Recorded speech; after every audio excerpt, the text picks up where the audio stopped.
अच्छा, तो सबसे पहले हम स्टार्ट करेंगे नर्वस सिस्टम से। ठीक है, नर्वस सिस्टम हमारा दो टाइप्स में डिवाइड होता है, सेंट्रल नर्वस सिस्टम और पेरिफेरल नर्वस सिस्टम।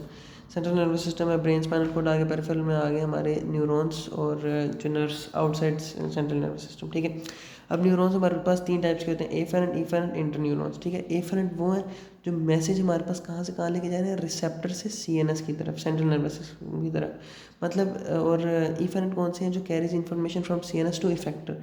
और इंटरन्यूरॉन्स कौन से हैं, इन बिटवीन बोथ न्यूरॉन्स। ठीक है, मतलब मैंने एक गर्म चीज़ को टच की, तो जो टच किसने किया, फिंगर्स ने, तो ये स्किन क्या है, रिसेप्टर, रिसीव करने वाली। ठीक है, रिसेप्टर।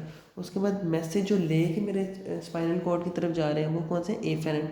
स्पाइनल कॉर्ड के अंदर कौन से मौजूद हैं, इंटरन्यूरॉन्स। उन्होंने क्या किया, मैसेज आगे सेंड किया किसको, ईफेरेंट को। और ईफेरेंट ने क्या किया, मैसेज लेके गई किसके, मसल्स के, यहाँ उंगलियों के मसल्स, और उसने हाथ पीछे कर लिए। ठीक है, तो ये हमारे पास क्या हो गया, सबसे पहले टाइप्स ऑफ न्यूरॉन्स। ठीक है, उसके बाद हमारे पास जो है ऑटोनॉमिक नर्वस सिस्टम आ गया। ऑटोनॉमिक नर्वस सिस्टम में हम लोग वो चीज़ें डिस्कस करते हैं, मतलब ये ऑटोनॉमिक नर्वस सिस्टम वो फंक्शंस कंट्रोल करता है जो कि हमारे पास इनवॉलेंट्री होते हैं, मतलब हार्ट बीट या फिर ब्लड प्रेशर या फिर रेस्पिरेशन। ये मतलब ये सब जो है, ये क्या है, नॉर्मल रेस्पिरेशन जो हमारे कंट्रोल में नहीं होती, ये सब कौन कंट्रोल कर रहा है, ऑटोनॉमिक नर्वस सिस्टम। ठीक है, इसके बाद इसको वैसे तो तीन में डिवाइड होता है, इंटेरिक नर्वस सिस्टम, सिंपैथेटिक और पैरासिम्पैथिक। लेकिन इंटेरिक जो है ना वो अलग ही होता है, वो डिस्कस नहीं करेंगे हम यहाँ पे हम डिस्कस करेंगे सिंपैथेटिक और पैरासिम्पैथिक। तो सिंपैथेटिक जो है ये रिस्पॉन्सिबल होता है फाइट और फ्लाइट, और पैरासिम्पैथिक होता है डाइजेस्ट और रेस्ट। ठीक है, मतलब इसमें हम लोग एकदम अचानक कुत्ता पीछे पड़ गया तो हम लोग भागेंगे, तो वो क्या है, सिंपैथेटिक नर्वस सिस्टम। कुत्ता चला गया, दूर हो गया, हम लोग रुक गए, आराम से सुकून किया, वो क्या है, पैरासिम्पैथिक। ठीक हो गया, ये इसी से याद कर लेना। सिंपैथेटिक मतलब कुत्ता पड़ गया, भाग रहे हैं, हार्ट बीट भी तेज़ होगी, ठीक है, सांस भी तेज़ी से लेंगे, उसके बाद भूख भी ख़त्म हो जाएगी, डाइजेशन भी ख़त्म हो जाएगी, उसके बाद मतलब ये सब होगा। ठीक है, और यूरिन जो है आ रहा था वो भी ख़त्म, ये सब उसके अंदर होता है। ठीक है, अब वो आगे डिस्कस करते हैं। अच्छा, types of neurons, basis of types of neurotransmitter. अच्छा, हमारे पास जो दो टाइप्स के न्यूरॉन्स होते हैं on the basis of neurotransmitter.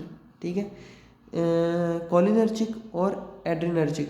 Adrenergic वो होते हैं जिनके अंदर हम लोग न्यूरॉन जो है ना वो रिलीज़ क्या करता है, एपिनेफ्रिन और नॉर एपिनेफ्रिन।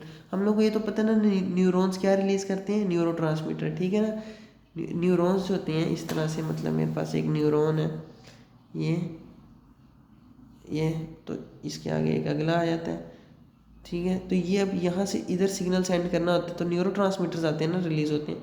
तो वो न्यूरोट्रांसमीटर दो किस्म के हो सकते हैं, एक होता है हमारे पास एसिटाइल कोलिन, और दूसरे के हमारे पास होते हैं एपिनेफ्रिन और नोर एपिनेफ्रिन। ठीक है, तो जो एसिटाइल कोलिन वाले होते हैं वो कौन से होते हैं, कोलिनर्जिक, और दूसरे कौन से होते हैं, एड्रिनर्जिक। ठीक हो गया, उसके बाद हम लोग देख लेते हैं सिंपैथेटिक नर्वस सिस्टम। सबसे पहले सिंपैथेटिक नर्वस सिस्टम मैंने बताया, फाइट एंड फ्लाइट, कुत्ता पीछे पड़ गया। ठीक है, तो अब उसमें क्या होगा कि हमारे पास आइज़ डायलेट हो जाएंगी, आंखें एकदम बाहर आ जाएंगी, मोटी हो जाएंगी। ठीक है, सलाइवरी ग्लैंड्स इनहिबिटेड, हम लोगों के थूक बनना बंद हो जाएगा।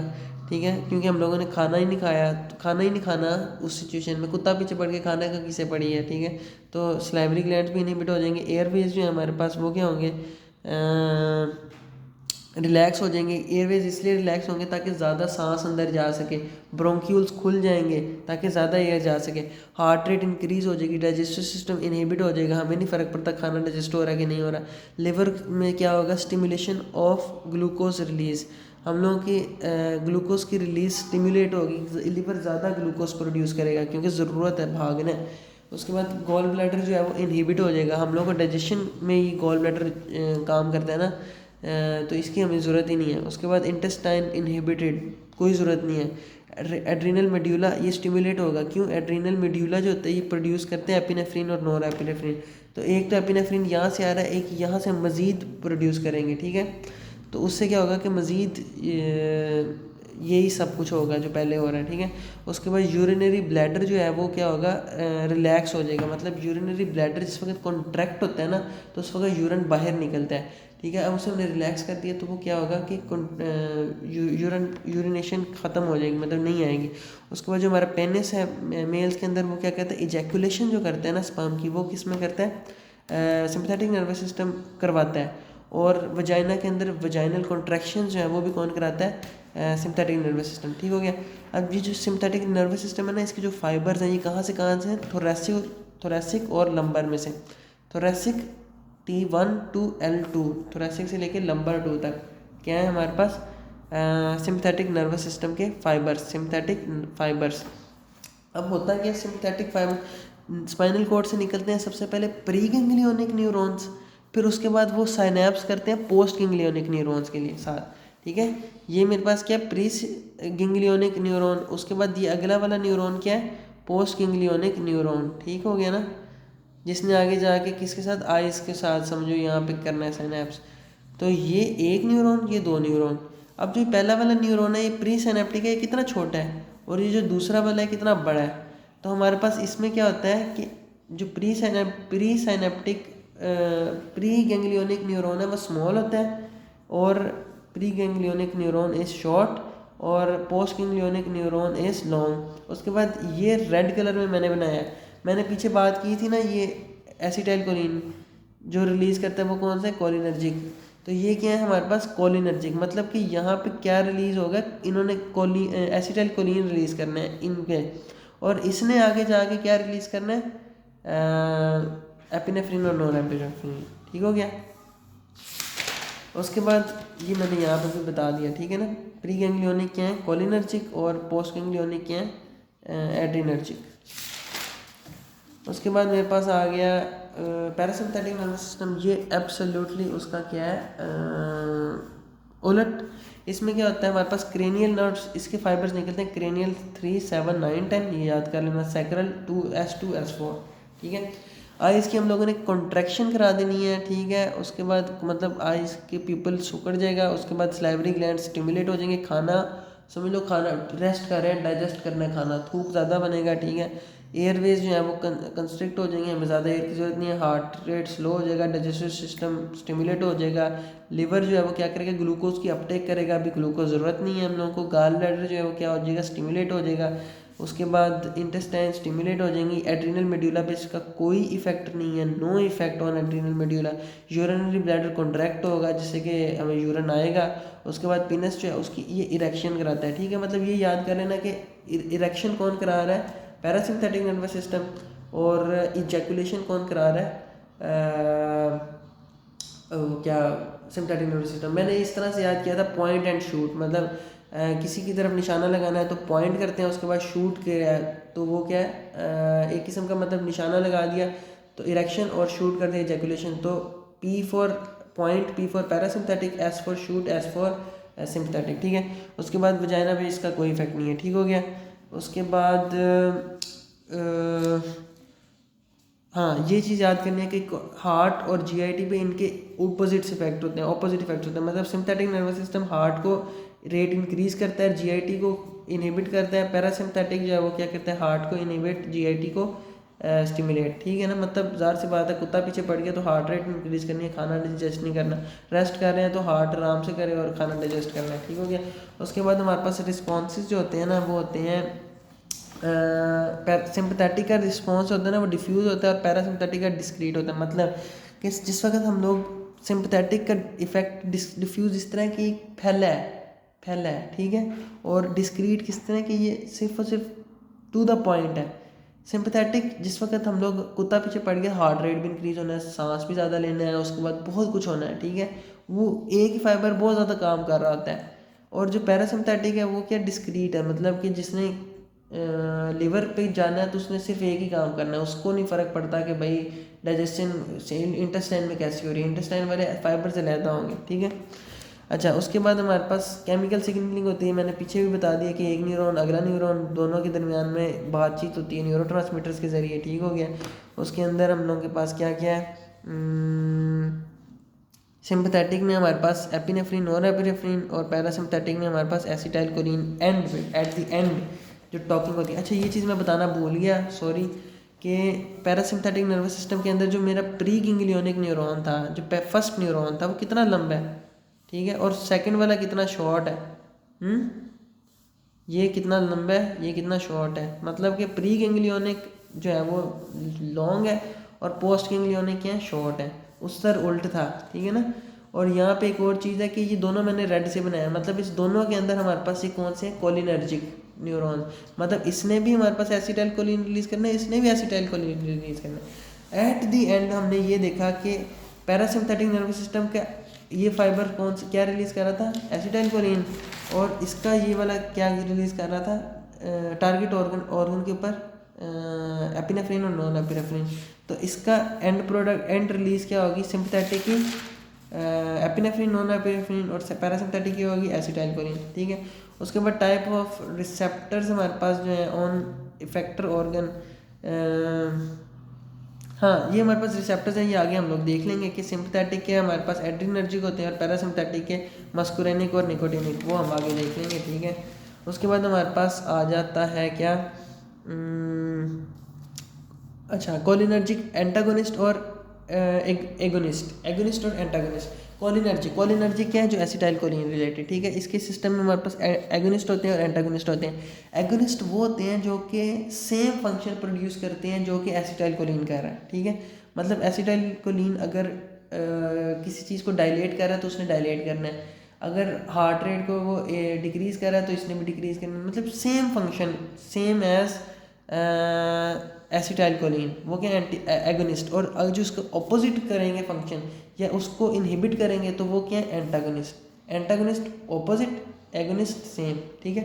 अब ये डायरेक्ट होते हैं, इनडायरेक्ट होते हैं। डायरेक्ट में ये होता है कि हमारे पास यहाँ पे ये एक न्यूरोट्रांसमीटर, एक न्यूरॉन, ये सेकंड न्यूरॉन, यहाँ से समझ लो रिलीज होता है हमारे पास, ये क्या है, एसिटाइल कोलिन। तो ये जो ड्रग है ना, एगोनिस्ट ड्रग, एगोनिस्ट क्या है, ड्रग है ये, ठीक है ना, ये ड्रग्स की बात हो रही है। तो एगोनिस्ट में ये समझो एक ड्रग आई यहाँ पे बाइंड कर गई, तो ये क्या करेगी, सेम वही फंक्शन प्रोड्यूस करेगी जिस तरह से यहाँ पे एसिटाइल कोलिन बाइंड करती थी तो फंक्शन करती थी। तो ये क्या है, डायरेक्ट एक्शन। इनडायरेक्ट में क्या होगा कि यहाँ पे हमारे पास एसिटाइल कोलिन जब काम कर लेती है ना तो वो ब्रेक डाउन हो जाती है एसिटाइल और कोलिन में in the presence of enzyme acetyl cholesterase, acetyl cholinesterase, ठीक है, एसिटाइल कोलिनेस्टरेज। तो ये इस एंजाइम की मदद में ही टूटता है। अगर ये एंजाइम हम लोग इनहिबिट कर दें तो एसिटाइल कोलिन तो वैसे का वैसा इधर रहेगा और मजीद इसके साथ बाइंड करेगा, फिर अलग होगा, फिर बाइंड करेगा, फिर अलग होगा, फिर बाइंड करेगा। तो एज अ रिजल्ट हम लोगों ने क्या किया, इसका फंक्शन इन्हेंस कर दिया बट इन द इनडायरेक्टली। उसके बाद हमारे पास क्या है, अच्छा इसके हमने फर्दर डिवाइड किया। डायरेक्ट एक्शन जो होता है ना, उसके हमारे पास दो रिसेप्टर्स होते हैं, मस्कुरिनिक, निकोटिनिक, ठीक है। डायरेक्ट एक्शन, जो ये वाला एक्शन हो रहा है डायरेक्ट, ठीक है, ये एक न्यूरॉन जो ड्रग आई आके बाइंड की हमारे पास किसी भी रिसेप्टर पे, ये दो किस्म के रिसेप्टर्स हो सकते हैं, ठीक है, एक मस्कुरिनिक और निकोटिनिक। जो निकोटिनिक पे बाइंड करेंगे वो हमारे पास निकोटिनिक डायरेक्ट एक्टिंग ड्रग हो गया, जो इस पे बाइंड करेंगे मस्कुरिनिक पे वो मस्कुरिनिक डायरेक्ट एक्टिंग ड्रग हो गया, ठीक है। उसके बाद जो इनडायरेक्ट ड्रग्स हैं वो रिवर्सेबल होते हैं, इरिवर्सेबल, मतलब कि जो इसको हमने ब्लॉक किया इस एंजाइम को, वो या तो हम रिवर्सिबली कर सकते हैं, रिवर्सिबली होते हैं short acting, short period of time के लिए। उसके बाद इंटरमीडिएट जो होते हैं वो क्या होते हैं, मतलब नॉर्मल पीरियड ऑफ टाइम, और long acting, long period of time के लिए उसको हमने इनहिबिट किया है, ठीक हो गया। उसके बाद हमारे पास एसिटाइल कोलिन देखते हैं कि क्या करता है। मतलब हमने एसिटाइल कोलिन कहाँ कहाँ पे देखा, हमारे पास प्री सिंपैथेटिक नर्वस सिस्टम में प्री गैंग्लियोनिक न्यूरॉन्स क्या रिलीज कर रहे थे, acetyl choline. Parasympathetic nervous system में प्री और पोस्ट दोनों क्या रिलीज कर रहे थे, एसिटाइल कोलिन। तो यहाँ पे हमने ये बात की, प्री सिनेप्टिक पोस्ट सिनेप्टिक क्या रिलीज कर रहे हैं, एसिटाइल कोलिन। तो ये क्या है हमारे पास, कोलिनर्जिक न्यूरॉन्स, ठीक हो गया। उसके बाद मेरे पास सिंथेसिस ऑफ एसिटाइल कोलिन, ये तो मतलब किया ही है, ठीक है, ये तुमने किया है। उसके बाद इसमें होता है कि हमारे पास तीन ड्रग्स, मतलब सबसे पहले ये होता है कि हमारे पास इस न्यूरॉन के अंदर हम लोग इनटेक करते हैं कोलिन की विद सोडियम और कोलिन अंदर आता है थ्रू सोडियम सिम्पोर्टर, ठीक है। उसके बाद कोलिन आ गया माइटोकॉन्ड्रिया में, हमारे पास क्या हो रहा होता है, माइटोकॉन्ड्रिया में हमारे पास क्या होता है, साइटोप्लाज्म के अंदर पहले ग्लूकोज पायरोवेट बनता है, पायरोवेट माइटोकॉन्ड्रिया में जाता है, माइटोकॉन्ड्रिया में पायरोवेट एसिटाइल कोए बनता है। तो एट द एंड मतलब सिंपली हम ये कह सकते हैं माइटोकॉन्ड्रिया से आया हमारे पास एसिटाइल कोए, और बाहर से हमारे पास क्या आया, कोलिन। तो एसिटाइल कोए और कोलिन मिलता है इन the presence of enzyme acetyl transferase और बना देता है एसिटाइल कोए। ठीक है, अभी एसिटाइल कोए हमारे पास बन गया, ये हम लोग पैक कर देते हैं हमारे पास वेसिकल्स के अंदर। उसके बाद ये वेसिकल के पास होता है वी स्नेयर और साथ होता है यहाँ पे टी स्नेयर। ये दोनों के जब कैल्शियम आ के दरमियान में बाइंड करता है तो ये क्या है, इसको बाहर फेंक देता है, इस वेसिकल वेसिकल इसके साथ बाइंड कर जाता है इस मेम्ब्रेन के साथ, और न्यूरोट्रांसमीटर बाहर रिलीज हो जाता है। ठीक हो गया।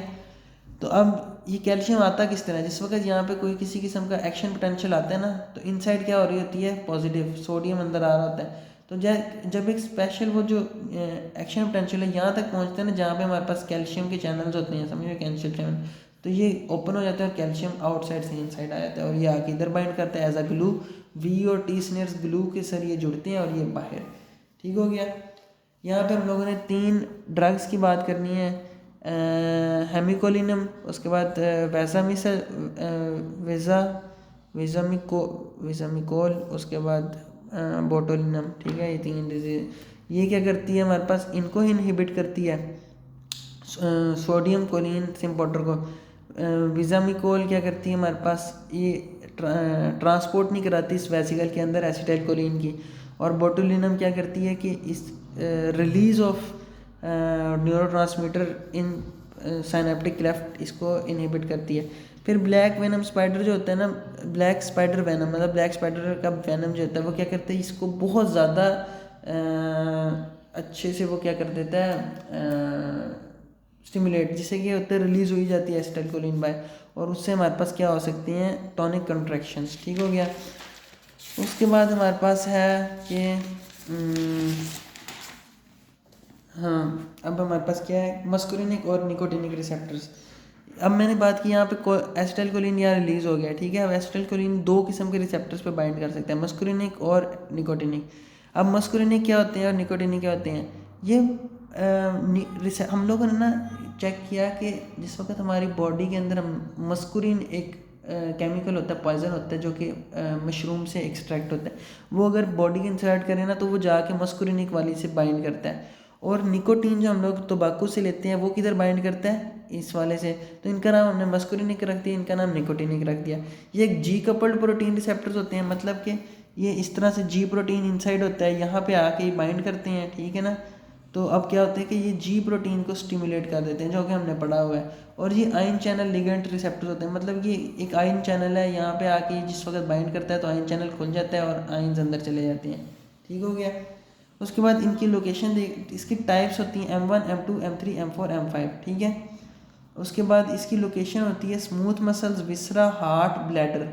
इसकी लोकेशन होती है CAAN, कैन। ठीक है, central nervous system, autonomic ganglion, adrenal medulla और न्यूरोमस्कुलर जंक्शंस। जो न्यूरोमस्कुलर जंक्शंस वाले हैं ना, उनको हमने नाम दे दिया NM, न्यूरोमस्कुलर जंक्शन, और बाकी 3 को हमने क्या दे दिया NN। तो इसकी टाइप्स क्या हैं, NN और NM। ठीक है।